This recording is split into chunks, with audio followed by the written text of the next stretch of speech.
Nateurious, guys, season 1. Do you think I went too far?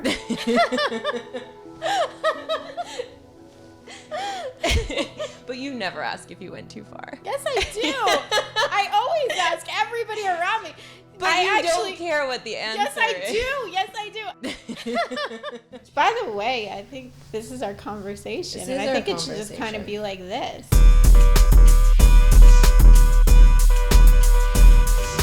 Because I'm usually in a robe every day, so it's kind of perfect just to stay in this outfit. You want to stay in this outfit? Yeah, because I kind of live in a robe. I think with podcasts specifically, it's always really important to anchor the audience in where we are right now. How did you become the person who you are today? And there are so many facets of Jena Covello today, right? How you present, how you look, how you feel, your confidence, your energy. Yeah. These are all pieces that make you who you are. Everything from wearing your robe to being outspoken on social media. Are you recording this right now? We have audio. Yeah, this is great. I want that all in. I want all of that in. That was so perfect. Well, because this is the essence of who you are. I was experiencing extremely painful periods, since my first period, where I had to miss school. I had to miss the dances. I couldn't go on vacation because the periods were so bad. So I noticed from 7th grade that something wasn't right, and it wasn't like my friends. And that just the pain I got just seemed very severe compared to theirs. But, I just took it, Advil and called it a day and tried to suck it up. And I think every woman kind of has their period story, right? Can you kind of get me into the frame of mind or what you were feeling and experiencing? The first time I got it? The first time you got your period. Oh, yeah. So I remember that exact day. I remember I had a lot of pain, and I said, Mom, I need you to come upstairs. I brought her into the bathroom, and I said, oh, there's blood on my underwear. And she said, oh, that means that you're becoming a woman and that you're going to be able to have a baby one day when you're married. And I'm like, oh, here we go. The woman who can't say sex around me, who, makes sex this dirty thing, who, by the way, had me when she wasn't married, when she was 23 with my dad who was 19. So that just throws it all off. And I actually think that this is such an important conversation to have, because they say that endometriosis is a mother wound, and it has a lot to do with not embracing your femininity. And it has to do with shame and guilt. And there was a lot of shame and guilt around my mom's pregnancy. That's really fascinating. And so then when were you diagnosed with endometriosis? Not until March 2003. Okay. So 17 years ago. Okay. So I was 23 at the time, and I was waitressing, and I had this crazy bad pain in my side. I'm wow, my side hurts so bad. What is this? And I went for a CAT scan, and they found a 14 centimeter mass. And they're oh, we don't know what it is. And, I was just panicking, freaking out. And were you still menstruating on a normal cadence at that point? So I have very normal periods every 28 days my entire life. That's not something I struggled with. So I always knew when they were coming. They were just insanely painful. And I was not eating healthy 17 years ago. I would live off of sausage and cheese croissants from Burger King in the morning, and then I would go to McDonald's for my hash brown because I liked theirs better. But that was kind of my breakfast. My mother actually fed me really healthy while she raised me, but I was rebelling during this time and eating a lot of pasta, carbs, ice cream, and McDonald's and Burger King. Yeah, because you're so tiny, you could get away with it. So. But I wasn't also making the connection between how I felt and what I ate, and we really weren't doing that 17 years ago for the most part. At least I wasn't doing that. Yeah, I think very few people were doing that 17 years ago. And especially if you're raised by a mother who was like, you just have to eat healthy. You're not thinking outside of that paradigm, what that right? even means. Like, Yeah. what the fuck does that mean? Like, why are you giving? And healthy was like, I didn't have a soda till I was probably like 10, you know. So then by the time I tasted a soda, I'm like, all I want is soda. Yeah. Like, I felt so deprived growing up that I actually wanted soda badly. Or, for example, she would like give me wheat bread, which wheat raises your glycemic index faster than a Snickers candy bar. It's actually worse than white bread. Where do you go from there? So I was at FIT at the time in school, and I had to stop school for that semester, and I had to have surgery, and you know, I went to like the local gynecologist who right now her license is actually suspended because of botched surgeries that she has performed and all kind of malpractice. Not anything to do with me. But she basically butchered me. She did a laparotomy. A laparotomy is a C-section surgery. So instead of going in laparoscopically and making small incisions, she made a huge incision on my C-section, which is something you don't want to do with endometriosis, because endometriosis is like a cancer, and when I say that, it spreads. So the endometriosis can spread. Let's tell the listeners what endometriosis is. Okay. So each month that you have your period, what your period is the lining of your uterus. Okay? That's what sheds and that's what bleeds. So that lining, for a woman who has endometriosis, that lining is growing outside of her uterus, on her fallopian tubes, on her ovaries. It can grow on your bowels, on your bladder. And so each month that you get your period, it bleeds on those organs, okay? So if it's growing on your ovaries or on your fallopian tubes, that lining, think of it as a pocket of cells bleeding, okay? And so what happens when all of that blood begins to build up, which, by the way, endometriosis has been found to grow in the brain, in the knees, and even in the nose of some women. So each month that they get their period, it's bleeding on their brain. They'll have nosebleeds, or it can bleed in any part of the body where this lining is. And so after having, you know, months and years of this lining bleeding inside of you, it turns into huge chocolate cysts, right? And so it's basically huge cysts of blood. And the body then starts to try to fight it off because it doesn't know what it is. And then all of this scar tissue starts to build around it. And it turns into crazy glue. So it sticks on all of the organs as if it's crazy glue. So it's very difficult to treat. And they say that even when you try to get pregnant, that like the sperm trying to swim through is like trying to swim through alligators, because there's so much scar tissue and crazy glue that's just stuck everywhere, right? Yeah. So there's two theories. There's theories that the blood goes back inside of you during your period and goes into other parts of the body, which I don't believe that theory, because how does it get to your nose? Right. Okay. The second theory, which is the one that I personally believe, is that it's something that happens while you're a fetus, and that while basically you're a lump of cells, those cells that make up the lining of your uterus are displaced, and that they're placed in other parts of your body where it shouldn't be. And to me, that makes the most sense, because how's it get in your brain or your nose? Right. Right? When you're diagnosed with this, and it was like kind of early at the time, I didn't know that you shouldn't have a C-section surgery. Of course.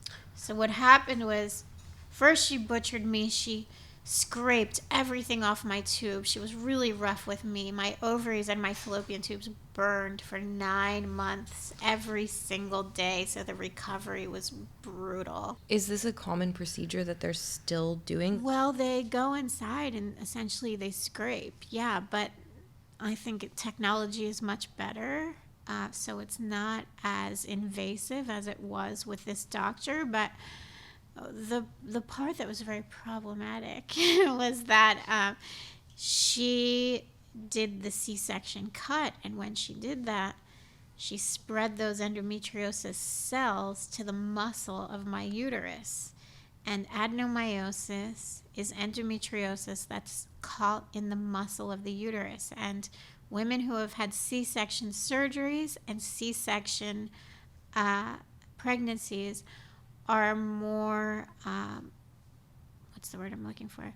They're more susceptible to getting it because you're spreading it with that knife.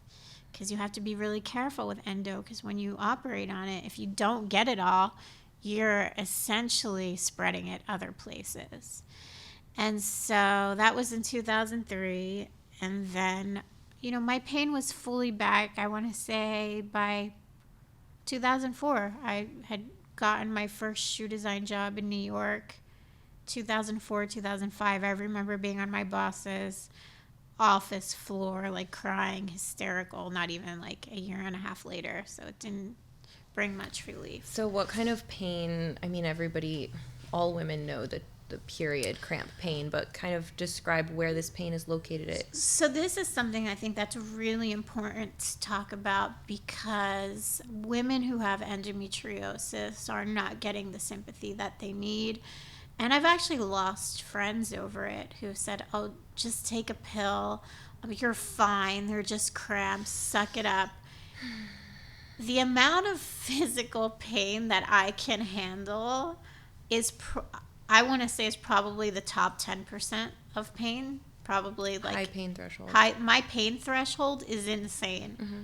And I know that because when I would go to the hospital and I would be given morphine, I wouldn't even get high. It would just take the edge off. Mm-hmm. And the pain, you could take like an 800 milligram of ibuprofen and it doesn't do shit. It doesn't even work. The pain is insane. And it's not just localized to your uterus. It's pain in the hips, pain in the back, pain running down your legs. There's sciatica, because when you have endometriosis, and this is why the body work is so important, and we're going to talk about that in future episodes. You're clenching your hips and you're clenching everything together because you're in so much pain, so you get in that fetal position. Yeah. And when you do that over time, all that fascia is actually clenching and you're making your pain 10 times worse. So I don't know if you see now, but I'm in a little bit of pain right now. I'd say it's a 1 or a 2. It's not bad because my cycle's coming, but I'm making sure that I really push out and that I'm not clenching in, and I have to make sure that I do that daily because naturally I want to retract and pull in because it's painful. Mm-hmm. Yeah. Well, women who have had children, they tell me that endometriosis pain is 10 times worse. So does it feel sharp? Like, does it feel like stabbing? Sometimes it feels like it will alternate, and it can alternate within an hour.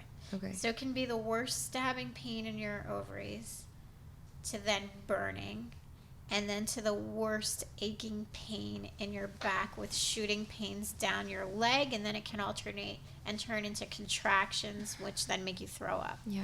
Which for like 4 years I was throwing up every month. Yeah. And what does that do to your psyche, living with this type of pain and this, for me to be a woman, I lost my period for many years because I just starved myself and I stopped menstruating. Mm-hmm. And I remember when I finally started menstruating again, it just brought this beautiful, like, I'm a woman and I feel very feminine and I feel very like I can embrace this part of me. But for you, your menstrual cycle comes with an association with pain and with sickness. Mm-hmm. And so, like, how does this color your entire perception of who you are? That question is so amazing, and it's such a complex answer that I have because it's been such a journey, and I've had to sit in this pain and get to a place where I stop being a victim about it. So with the endometriosis, there's so many things that I had done to get myself pain-free that worked, right? Yeah. And then right when I turned 35 in 2014, a month before my 35th birthday, the pain came back with a vengeance, nothing I ever felt. I mean, like, I'm flipping out on the floor, screaming, going, what the fuck is going on, for like 48 hours straight. Like, without, I mean, straight pain 48 hours, where it was just like nothing I ever felt. So when you have that amount of pain, you're like, I want this out. I want the hysterectomy. I'll do whatever it takes to be pain-free, right? Mm-hmm. But then as you start to research and you start to read and you start to get in touch with your body and you start meditating and you start really asking, why did God give this to me? What is this purpose of my pain and why do I have it? And I know that I have this period because I am a woman and I can create life and I can create children. So why do I have this? And if I take out this organ, if I take my uterus out, is it going to create other problems down the line? Which, by the way, women who have hysterectomies have a higher rates of Alzheimer's. They have higher rates of heart disease, and they have higher rates of fibromyalgia. Mm. So, and they have a lower bone density. So that's a big one. So what am I trading it in for? And then I started to read that people in my position, Lena Dunham, for example, she's had a hysterectomy and she's still in an exorbitant amount of pain. So I said, am I going to be in this amount of pain and then still have the symptoms and then not have a uterus and then have the menopause symptoms on top of it? Because this sounds even worse to me, right? Mm-hmm. So I'm like, I need to find a way. When there's a will, there's a way. And that's really my motto in life with everything, right? Like, there has to be a way to fix this. There has to be a way, no matter how long it takes me. And during that process, I have broken down and I have said I'm going to get the hysterectomy. But I was determined to heal myself and to really become my own, like, guinea pig per se, and to figure out how to get myself pain-free. But in having that desire, I think, universe, God says to you, okay, well, I'm going to test you. And I'm going to throw, like, a lot of obstacles your way to see how serious you are about healing yourself. Like, how determined are you? And that's really kind of been what my life path has really been. There's been a lot of obstacles, and it's been very dark before it's dawn. But if I really fight hard and if I really put in the effort, then there's like a beautiful reward at the end of that journey. And the last 5 years have been, or 6 years have been really, really wild, really crazy. And it's interesting because if I didn't have the endometriosis, I wouldn't have Agent. And right. It was the entire reason I created my company, Agent Nateur, for those of you that don't know. And it's why I created a natural deodorant, because the aluminum in antiperspirant is an endocrine disruptor, and it mimics estrogen, and my estrogen levels were off the charts. Mm-hmm. My estradiol level was like a 979, and the normal levels are like 50 to 200. Mm-hmm. So it was just so fascinating. And I think for that, I mean, we could just go in so many directions with this conversation, but I think, keeping in mind that our mother and even our grandmother's toxic load is passed to us. Especially our grandmother. Why is that? They say spiritually that we're most connected to our grandmother's womb, because when our mothers were inside of her, that our mother's egg, you're born with your eggs, right? Yeah. So our mother's eggs were inside of our grandmother. Yeah. So your maternal grandmother. So they say that there's just a very deep connection there. Yeah. I'm the kind of person who if you'd say to me, Jenna, you do X, Y, and Z wrong, and you need to work on this, I'm not the kind of person that shies away from that or says, fuck you, like, I'm fine.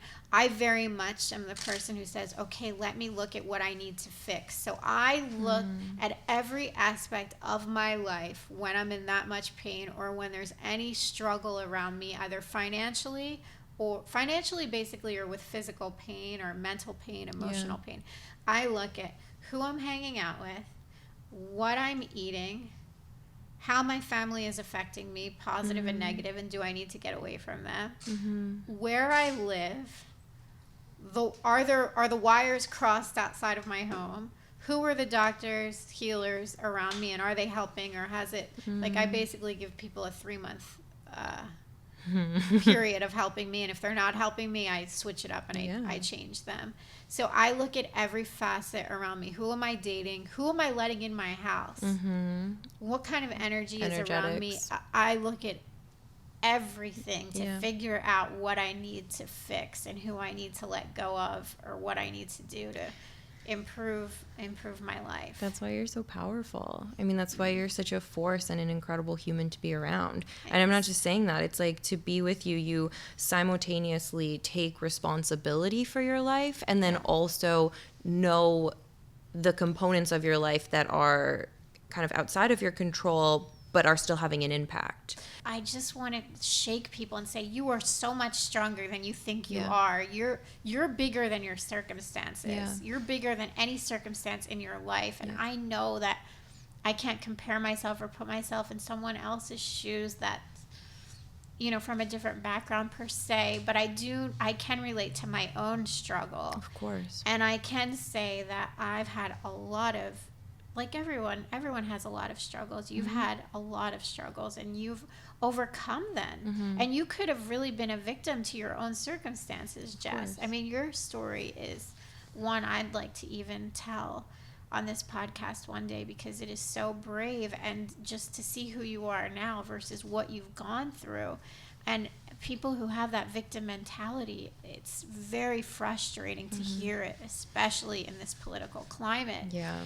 It's really interesting, your approach, and I think that's why I'm drawn to you, because your approach, even when you just say like, oh, I just want to shake that person, I feel the same way sometimes, because people will really tell you who they are if you listen. And I think that we see so many people having this victim mentality and thinking, well, it shouldn't have to be this way. And I understand that in a utopian and an idealistic world, maybe it shouldn't have to be this way. Maybe we shouldn't have to test our tap water.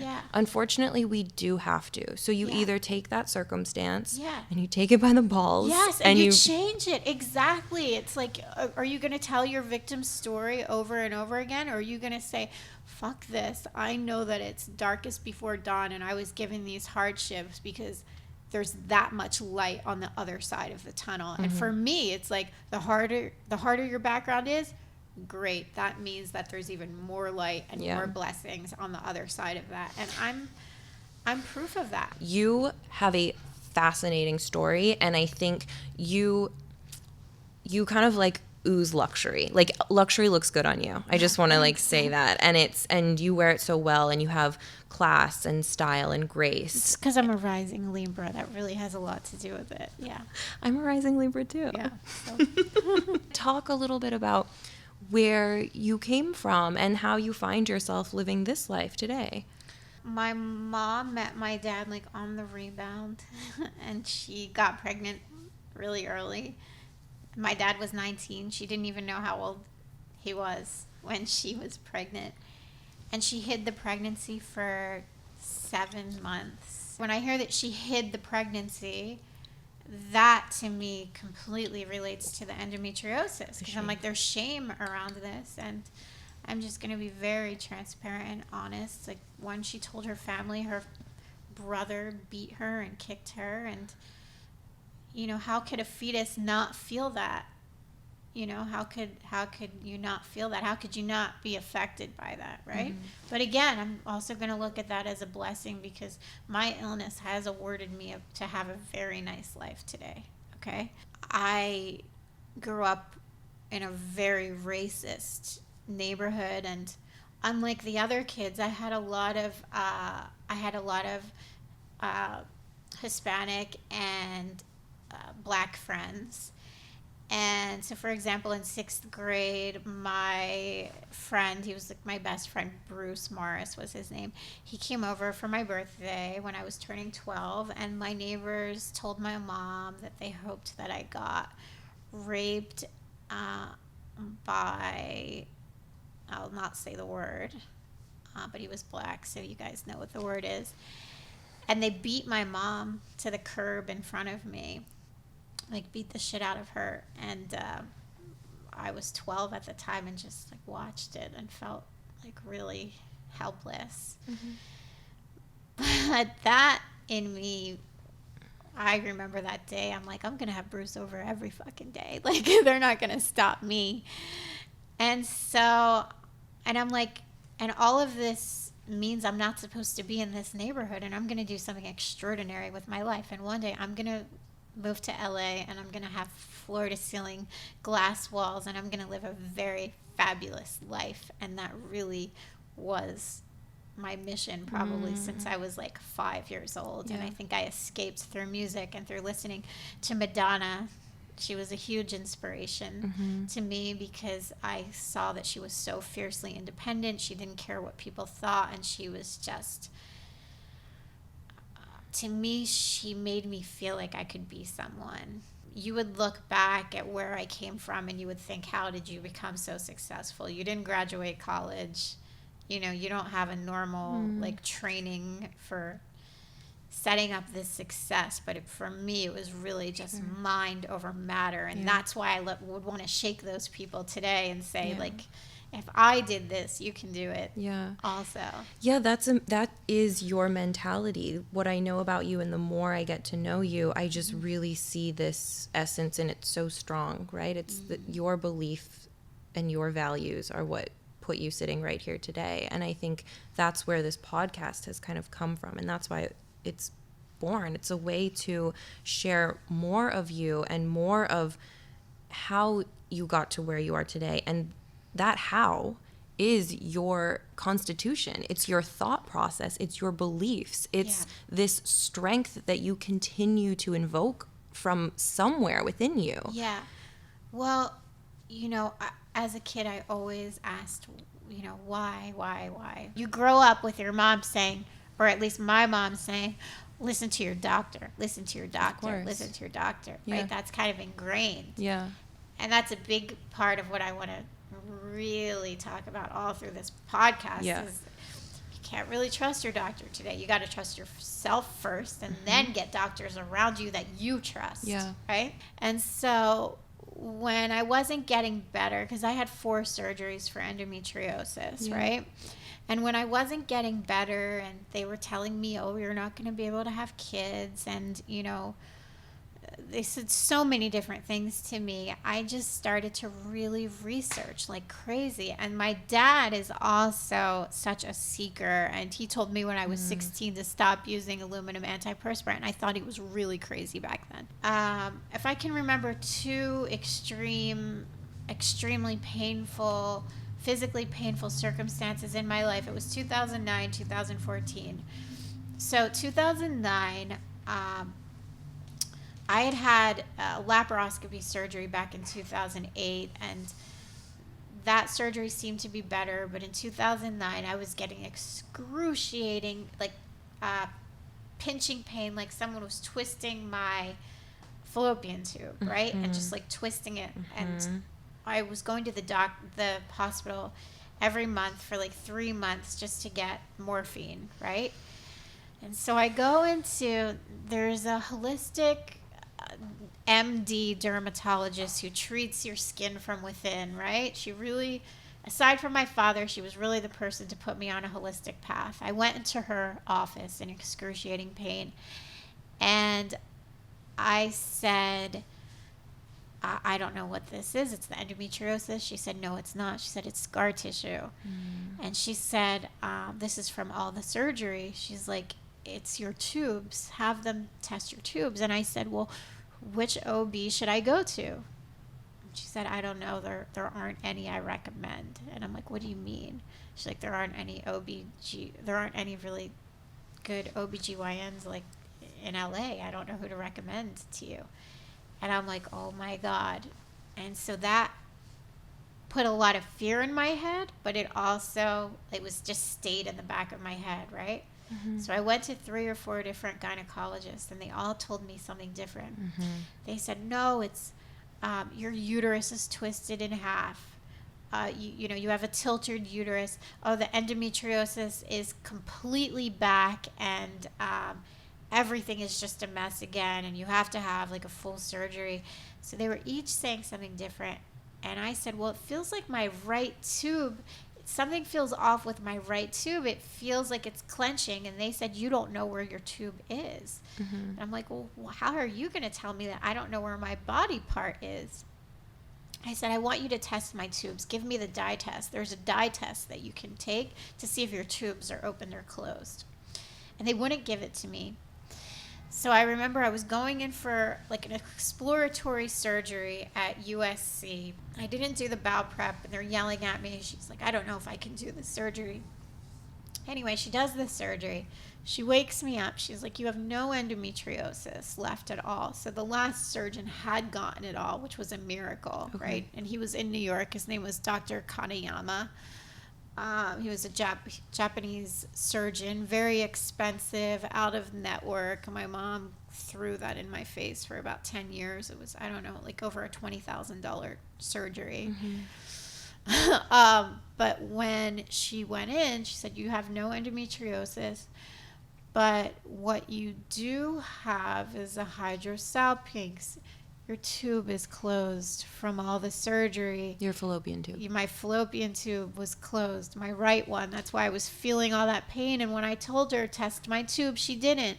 So really, she didn't have to operate on me if she had just looked at my tube. Well, actually, maybe she would have, because she drained the tube, right? Okay. She said, I wanted to take it out, but you didn't give me authorization for that, so I didn't.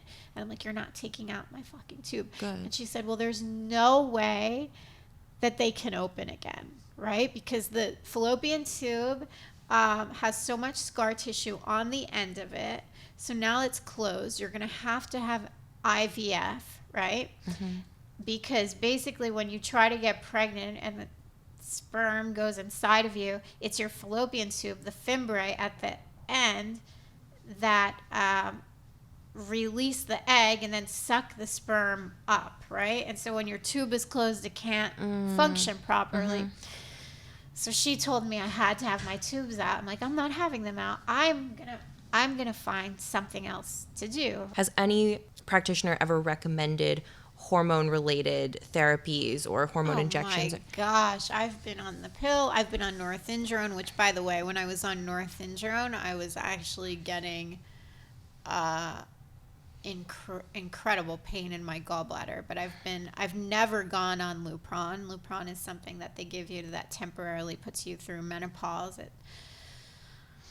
Which they give to a lot of women who have endometriosis, which I refuse to go on because of the osteoporosis, because of you lose your hair, you go through menopause, you're incredibly emotional, which when I was on norethindrone for the adenomyosis, it did help the pain, but the pain in my gallbladder was so severe. I gained 18 pounds and I was more depressed than I'd ever been in my whole life. Here's the thing about vanity for women sometimes, and this is a hill that I'll die on. Sometimes it protects us, right? Like, we don't want to gain 18 pounds. It didn't feel good. So many things are physical representations of what's going on inside of us, right? Like, we see our skin, we see hair growing in places on our faces as women, and this can be hormonal. Of course, it's testosterone. Yeah. But when someone messages me and says, I have rosacea, what product do you recommend for me from your line? The first thing I say is, tell me about your diet. Yeah. So tell me about your diet.